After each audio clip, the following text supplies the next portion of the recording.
السلام علیکم۔ آج جمعرات ہے، اپریل کی 21 تاریخ۔ پاکستان میں اس وقت شام کے 7، بھارت میں 7:30 اور یہاں ہمارے اسٹوڈیوز کی گھڑیوں میں صبح کے 10 بج رہے ہیں۔ وائس آف امریکہ واشنگٹن کی اردو سروس سے میں ہوں خالد حمید، خبروں کے ایک بلیٹن کے ساتھ۔ پاکستان کو اس وقت درپیش بین الاقوامی ادائیگیوں کے بڑے بحران سے نکالنے اور آئی ایم ایف سے قرضے کی نئی قسط کے حصول کو یقینی بنانے کے لیے وزیر خزانہ مفتاح اسماعیل عہدے کا حلف اٹھانے کے دوسرے ہی روز امریکہ کے لیے روانہ ہو گئے ہیں، جہاں وہ بین الاقوامی مالیاتی فنڈ کے ساتھ ہونے والے مذاکرات میں پاکستانی وفد کی قیادت کریں گے۔ اگرچہ وفاقی وزیر خزانہ نے اس امید کا اظہار کیا ہے کہ وہ آئی ایم ایف کو $1 ارب کی قسط جاری کرنے پر رضامند کرنے میں کامیاب ہو جائیں گے، لیکن انہوں نے یہ بھی بتایا کہ فنڈ ملک میں پیٹرول کی قیمتوں پر دی جانے والی حکومتی سبسڈی کو ختم کرنے کے علاوہ ٹیکس ایمنیسٹی اسکیم ختم کرنے، اضافی ٹیکس عائد کرنے اور ترقیاتی بجٹ کم کرنے کے مطالبات بھی کر رہا ہے۔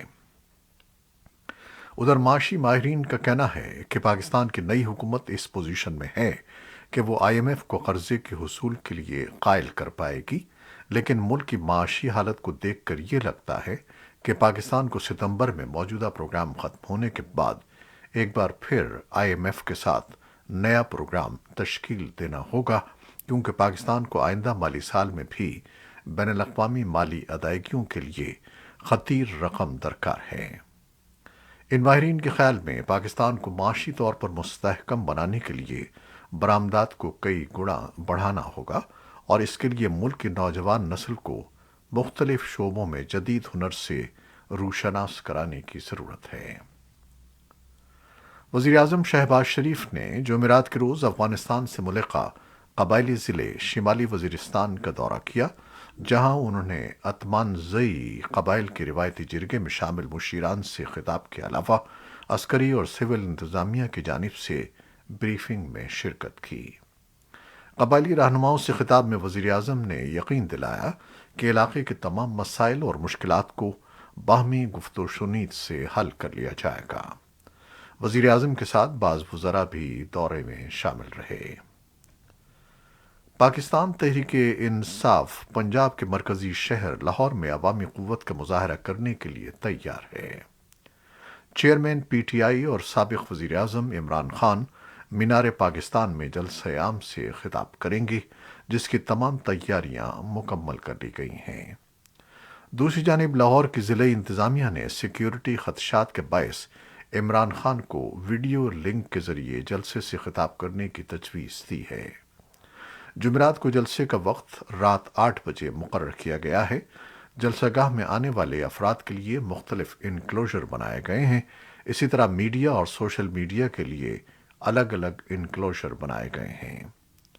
ذرائع ابلاغ کے نمائندوں کو جلسے کی کوریج کے لیے کنٹینرز پر جگہ بنائی جائے گی۔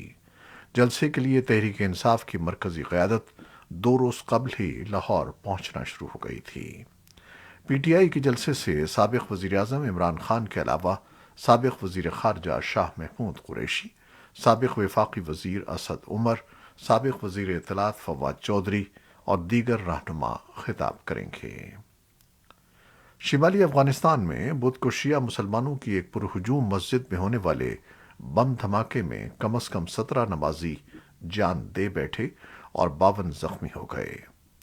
مقامی طالبان حکام نے بتایا ہے کہ شمالی صوبے بلخ کے صدر مقام مزار شریف میں یہ ہلاکت خیز بم دھماکہ ظہر کی نماز کے دوران ہوا۔ ابو علی سینا بلخی ہسپتال کے سربراہ غوث الدین انوری نے وائس آف امریکہ کو بتایا کہ زخمیوں میں سے کم از کم 6 کی حالت تشویشناک ہے۔ عینی شاہدین نے ہلاکتوں کی تعداد اس سے کہیں زیادہ بتائی ہے۔ سائٹ انٹیلیجنس گروپ دہشت گردی کے پروپیگنڈے پر نظر رکھتا ہے۔ اس کے مطابق دہشت گرد گروپ داعش سے منسلک اسلامک اسٹیٹ خراسان یا آئی ایس خراسان نے حملے کی ذمہ داری قبول کر لی ہے۔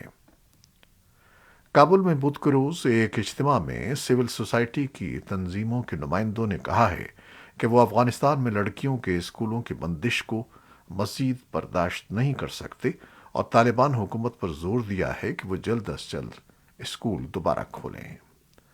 سول سوسائٹی کے کارکنوں اور سیاستدانوں کا کہنا تھا کہ لڑکیوں کے اسکولوں کو بند کرنے کا نہ ہی مذہبی، نہ قومی یا کوئی ثقافتی جواز ہے۔ اسی دوران پاکستان کے ایک مشہور مذہبی اسکالر اور دارالعلوم کراچی کے پروفیسر محمد تقی عثمانی نے ایک خط میں طالبان حکومت کے سپریم لیڈر مولوی ہبت اللہ اخند زادہ سے کہا ہے کہ وہ افغانستان میں لڑکیوں کے اسکول دوبارہ کھولیں۔ مولانا عثمانی نے مزید کہا کہ لڑکیوں کی تعلیم موجودہ دور کی ضرورتوں میں سے ایک ہے اور اسلامی شریعت کے دائرہ کار میں لڑکیوں کو تعلیم فراہم کرنے کے لیے ایک اچھا حل تلاش کیا جانا چاہیے۔ امریکہ کے خصوصی نمائندے تھامس ویسٹ نے گزشتہ رات سابق صدر حامد کرزئی سے فون پر لڑکیوں کے اسکول بند کرنے پر تبادلہ خیال کیا۔ تھامس ویسٹ نے ٹویٹ میں اسکول کے بچوں پر وحشیانہ حملوں پر تعزیت اور لڑکیوں کی تعلیم پر طالبان کی مسلسل پابندیوں کے بارے میں اپنے شدید تحفظات کا اظہار کیا۔ ان کا کہنا تھا کہ ہم طالبان پر زور دیتے ہیں کہ وہ افغان مذہبی رہنماؤں اور ملک بھر کے عمائدین کی کالوں پر عمل کریں تاکہ پابندی کو ختم کیا جائے۔ اور اب یوکرین اور روس کی تازہ ترین صورتحال۔ ایسے وقت میں جب روس نے یوکرین کے ساحلی شہر مریاپول پر نئے حملے شروع کیے ہیں، امریکی صدر جو بائیڈن نے روسی حملے کا تازہ ترین جائزہ لینے کے لیے اپنی فوجی قیادت سے ملاقات کی ہے۔ صدر نے کہا کہ دنیا میں اسٹریٹجک ماحول تیزی سے تبدیل ہو رہا ہے، اس کا مطلب ہے کہ ہمارے منصوبے اور قوت کا انداز بھی اتنا ہی متحرک ہونا چاہیے۔ ملاقات میں سیکریٹری دفاع Lloyd Austin, chairman joint chiefs of staff general Mark ملے اور تقریباً 2 درجن دیگر عسکری رہنما اور قومی سلامتی کے مشیر شامل تھے۔ روس کے صدر ولادیمیر پوٹن نے جمعرات کو اپنی افواج کو حکم دیا ہے کہ وہ یوکرین کے شہر مریاپول میں اسٹیل پلانٹ پر حملہ نہ کریں جہاں آخری یوکرینی فوجی جمع ہیں۔ پوٹن نے اپنے وزیر دفاع سرگئی شوئیگو کو ایک ٹیلی ویژن میٹنگ میں بتایا کہ روسی افواج کو پلانٹ کی کڑی ناکہ بندی کرنی چاہیے اور یہ کہ اس مقام پر پیشرفت غیر ضروری طور پر روسی فوجیوں کو خطرے میں ڈال دے گی۔ شوئیگو نے پوٹن کو بتایا کہ ازوستل پلانٹ میں 2000 یوکرینی فوجی موجود تھے، لیکن اہم بندرگاہی شہر مریاپول کے باقی حصے کو آزاد کرا لیا گیا ہے۔ محصور شہر میں موجود شہریوں کے بارے میں بین الاقوامی برادری اور یوکرین کی جانب سے تشویش کا اظہار کیا گیا ہے۔ نائب وزیر اعظم ایرینا ویرشچک نے جمعرات کو کہا کہ 4 بسیں بدھ کو انسانی ہمدردی کی راہداری کے ذریعے لوگوں کو نکالنے میں کامیاب ہوئی ہیں۔ خیال کیا جاتا ہے کہ 1 لاکھ سے زیادہ یوکرینی مریاپول میں پھنسے ہوئے ہیں، جہاں 24 فروری کو روس کے حملے سے پہلے 4 لاکھ افراد رہائش پذیر تھے۔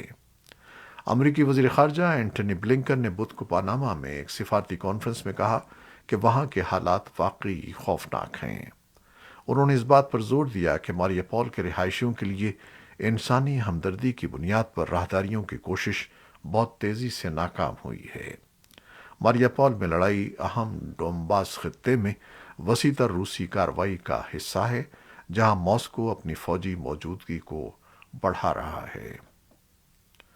ماسکو نے 25 مارچ کو شمالی یوکرین میں ہونے والے نقصانات کے بعد حکمت عملی میں ایک بڑی تبدیلی کا اعلان کیا اور شمال سے افواج کو ہٹا دیا۔ ان میں دارالحکومت کییف کا مضافاتی علاقہ بھی شامل ہے۔ اس کا مقصد ڈونباس میں فوجی کامیابی کو مستحکم کرنا اور کریمیا تک رسائی حاصل کرنا ہے۔ تجزیہ کاروں کا کہنا ہے کہ اگر روسی افواج ڈونباس پر مکمل کنٹرول حاصل کر لیتی ہیں تو ان کے سفارتکار امن مذاکرات میں مضبوط پوزیشن کے حامل ہوں گے اور خطے کے لیے خود مختاری کا مطالبہ کرنے کے لیے بہترین پوزیشن میں ہوں گے۔ امریکی محکمہ دفاع کے تجزیہ کاروں کا کہنا ہے کہ ڈونباس کے علاقے کی لڑائی مہینوں تک جاری رہ سکتی ہے۔ امریکی صدر جو بائیڈن آج جمعرات کو یوکرین پر روس کے حملے کے بارے میں بات کرنے والے ہیں، جس میں کییف کے لیے امریکی امداد بھی شامل ہے، کیونکہ ان کی انتظامیہ سیکیورٹی امداد کے ایک اور دور کی تیاری کر رہی ہے۔ تقریباً $800 ملین کی امداد متوقع ہے۔ امریکہ نے گزشتہ ہفتے اسی طرح کے ایک پیکج کا اعلان کیا تھا۔ نئی امداد میں مزید توپ خانے اور اس کے لیے اسلحہ دینے کی توقع ہے، جو ممکنہ طور پر مشرقی ڈونباس کے علاقے میں لڑائی کے لیے اہم ہوں گے۔ بائیڈن نے ہفتے کے شروع میں صحافیوں سے تصدیق کی تھی کہ وہ یوکرین کو مزید توپ خانہ بھیجیں گے۔ امریکہ نے بدھ کو مزید درجنوں افراد اور اداروں پر تازہ پابندیاں عائد کی ہیں، جن پر یوکرین پر حملے کے لیے ماسکو پر عائد جاری مالی جرمانے سے بچنے کا الزام ہے۔ وائٹ ہاؤس کی پریس سیکریٹری جین ساکی نے صحافیوں کو بتایا کہ محکمہ خزانہ نے ٹرانس کیپٹل نامی ایک اہم روسی تجارتی بینک پر پابندیاں عائد کی ہیں، کیونکہ اس بینک نے بین الاقوامی پابندیوں سے بچنے کے لیے عالمی سطح پر بینکوں کو خدمات کی پیشکش کی تھی۔ اس کے علاوہ 40 سے زیادہ افراد اور اداروں پر بھی پابندیاں عائد کی گئی ہیں۔ پریس سیکریٹری نے بتایا کہ واشنگٹن نے روس کی ورچوئل کرنسی مائننگ انڈسٹری میں کمپنیوں پر بھی پابندیاں عائد کی ہیں، اور روس اور بیلاروس کی طرف سے انسانی حقوق کی خلاف ورزیوں کے جواب میں 600 سے زیادہ افراد پر ویزا پابندیاں لگائی گئی ہیں۔ چین کے صدر شی جن پنگ نے جمعرات کو اپنی حکومت کے اس موقف کا اعادہ کیا کہ بین الاقوامی تنازعات کو پابندیوں سے نہیں بلکہ بات چیت کے ذریعے حل کیا جانا چاہیے۔ یہ یوکرین پر روس کے حملے کے لیے مغرب کے تعزیری اقدامات کا ایک واضح حوالہ ہے۔ ہائنان میں ایک فورم سے خطاب کرتے ہوئے شی نے کہا کہ چین تمام ممالک کی خود مختاری اور علاقائی سالمیت کا احترام کرنے کے لیے پرعزم ہے اور ان کے اندرونی معاملات میں مداخلت نہیں کرے گا۔ چین نے روس کے ساتھ قریبی تعلقات برقرار رکھے ہیں اور یوکرین پر اس کے حملے کی مذمت نہیں کی ہے، جبکہ حالیہ مہینوں میں روس کے خلاف لگائی گئی پابندیوں پر بھی تنقید کی ہے۔ امریکہ، کینیڈا اور برطانیہ کے سینئر رہنما بدھ کو 20 بڑی معیشتوں کے گروپ کے اجلاس سے واک آؤٹ کر گئے، جس میں G20 کے فیصلے کے تحت وزیر خزانہ اینتھونی سلانوف سمیت روسی حکام کو شرکت کی اجازت دینے کے خلاف احتجاج کیا گیا۔ امریکہ اور G20 کے دیگر ممبران نے انڈونیشیا سے مطالبہ کیا تھا کہ روس کو یوکرین پر جاری حملے کے باعث اجلاس سے روکیں۔ انڈونیشیا اس مہینے کے لیے تنظیم کا صدر ہے۔ حقیقت یہ ہے کہ روس کو شرکت کی اجازت یوکرین میں جنگ کے بارے میں تنظیم کے اندر اہم اختلاف کو نمایاں کرتی ہے۔ اگرچہ یوکرین G20 کا رکن نہیں ہے، لیکن یوکرین کے وزیر خارجہ دمیتری کولیبا اور وزیر خزانہ سیرہی مارچنکو کو اجلاس میں شرکت کی دعوت دی گئی تھی۔ اجلاس کے آغاز میں ریمارکس دیتے ہوئے کولیبا نے اس عزم کا اظہار کیا کہ یوکرین امن مذاکرات کے حصے کے طور پر اپنا علاقہ روس کو نہیں دے گا۔ کلیبا اور مارچینکو دونوں واک آؤٹ میں شامل ہوئے۔ روسی وزیر سلانوف نے اپنے تبصرے میں رکن ممالک کے درمیان بات چیت کو سیاسی رنگ دینے کے خلاف خبردار کرتے ہوئے کہا کہ اس سے عالمی معیشت کو نقصان پہنچ سکتا ہے۔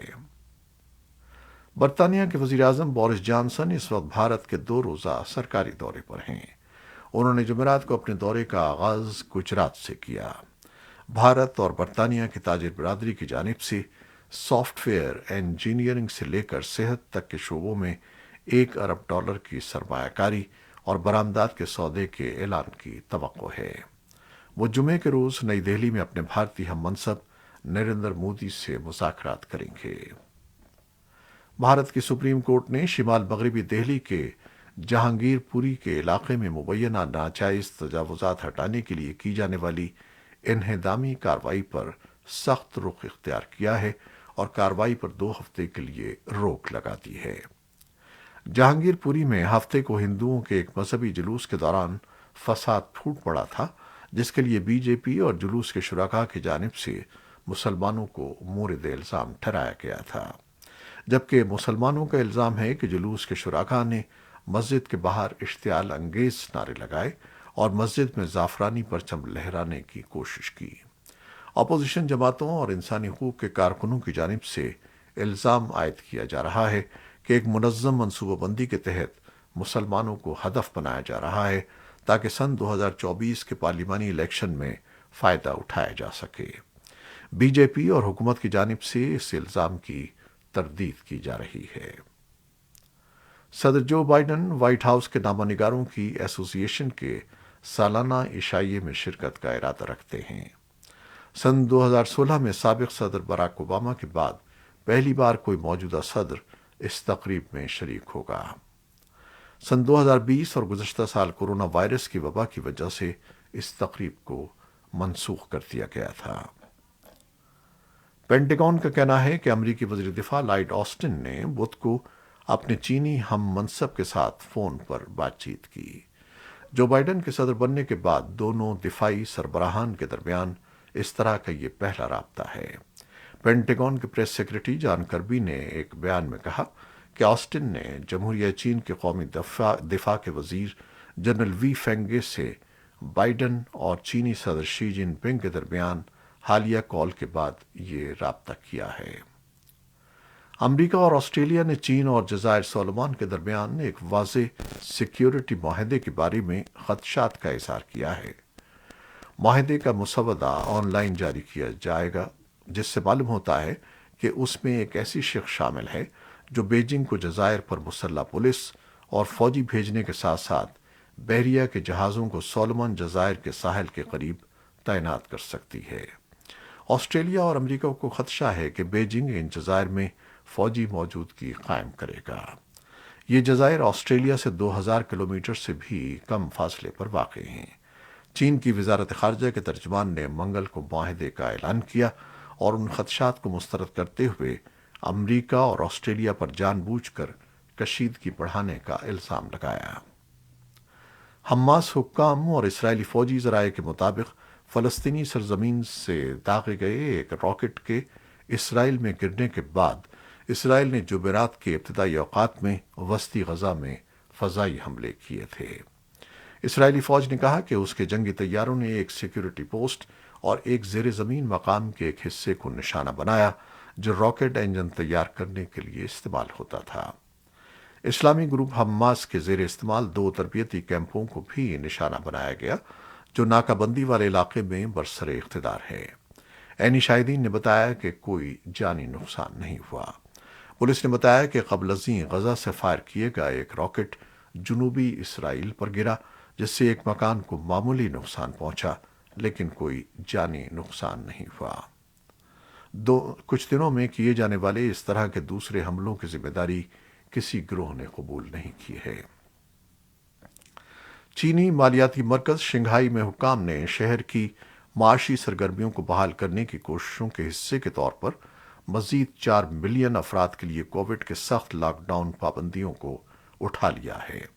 شنگھائی میں کچھ فیکٹریاں آہستہ آہستہ دوبارہ کام شروع کر رہی ہیں، جن میں الیکٹرک کار کمپنی ٹیسلا بھی شامل ہے۔ ایک نئے سروے سے پتہ چلتا ہے کہ امریکیوں کی اکثریت ہوائی جہازوں اور مشترکہ نقل و حمل کے دیگر ذرائع پر سفر کرنے والے لوگوں کے لیے ماسک کی ضرورت کی حمایت کرتی ہے۔ Associated press NORC centre for public affair research کے سروے سے پتہ چلا ہے کہ 56% امریکی اس بات کے حق میں ہیں کہ لوگوں کو ہوائی جہازوں، ٹرینوں اور پبلک ٹرانسپورٹ میں ماسک پہننے کی ضرورت ہے۔ اس کے مقابلے میں 24% اس کی مخالفت کرتے ہیں اور 20% کا کہنا ہے کہ وہ نہ تو حق میں ہیں اور نہ ہی وہ اس کی مخالفت کرتے ہیں۔ یہ تھیں وہ خبریں جو فیس بک لائیو پر ہم نے آپ کے لیے پیش کی۔ ہماری ویب سائٹ، یوٹیوب اور پوڈ کاسٹ پر یہ بلیٹن پوسٹ کر دیا جاتا ہے۔ آپ ہمارے بلیٹن کو شیئر کرتے ہیں اور اپنے کمنٹس میں اپنی محبتوں اور دعاؤں کا اظہار کرتے ہیں، جس کے لیے ہم آپ کے فرداً مشکور ہیں۔ اپنی ان محبتوں کو جاری رکھیے گا۔ خالد حمید کو اب اجازت دیجیے گا۔ اللہ حافظ۔